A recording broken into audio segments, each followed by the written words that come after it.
السلام عليكم. لا تنسوا الاعجاب بالفيديو والاشتراك في القناة تشجيعا لنا لنستمر بنشر المزيد ان شاء الله.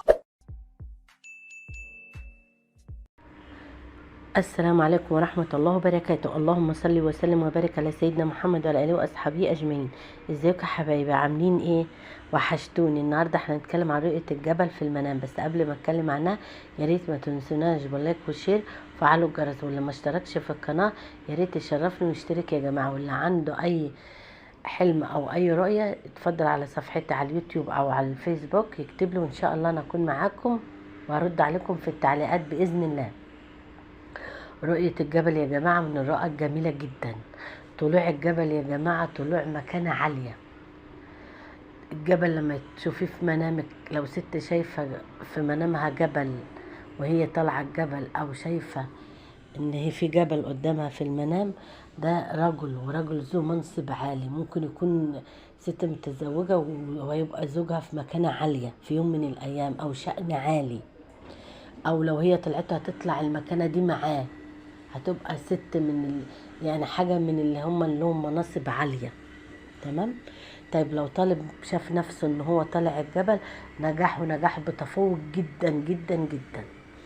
ولو بنت عزباء شافت نفسها ان هي طالعة الجبل، او الجبل قدامها كده كبير وشاهق وهي بتبصله، ده ان شاء الله عريس، وعريس له منصب عالي جدا، او يكون في وظيفة لها مكانتها عالية.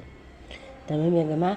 لان الجبل في المنام دل على الرجل القوي، ثبات، رجل ثابت، رجل ذو مهام خاصة، ذو مهام، حاجة كبيرة جدا، منصب كبير جدا. الوحش يا جماعة في الجبل نزولك من الجبل. لو نزلتي، لو شفت في المنام ان انت نازلة من على الجبل، ده خسران مال، هم ومشاكل وتعب. مثلا لو رجل شاف ان هو نازل من على الجبل، خسران وظيفته وشغله او فلوس. تمام. وقعان الجبل خالص، وتشوف ان الجبل بتهد لا قدر الله، لا قدر الله، ده على وفاة حد، وحد كبير، حد له معزة مكانة عندك او عندك غالية. تمام. هددان الجبل. طيب لو شفت ان الجبل بيهتز، ده رجل مش عنده شخصية، او ضعيف، مش له كيان. تمام. طيب لو شفنا ان الجبل صامد، وان انت بتنزلي درجات، او الجبل ما بيتحركش وواقف، ده يعني في حاجة انت مستنياها وهتجيلك بإذن الله. تمام يا جماعة.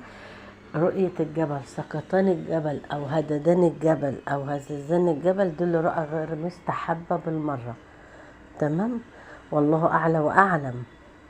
يا ريت ما تنسوناش باللايك والشير وفعلوا الجرس، واللي ما اشتركش في القناة يا ريت يشرفني ويشترك يا جماعة.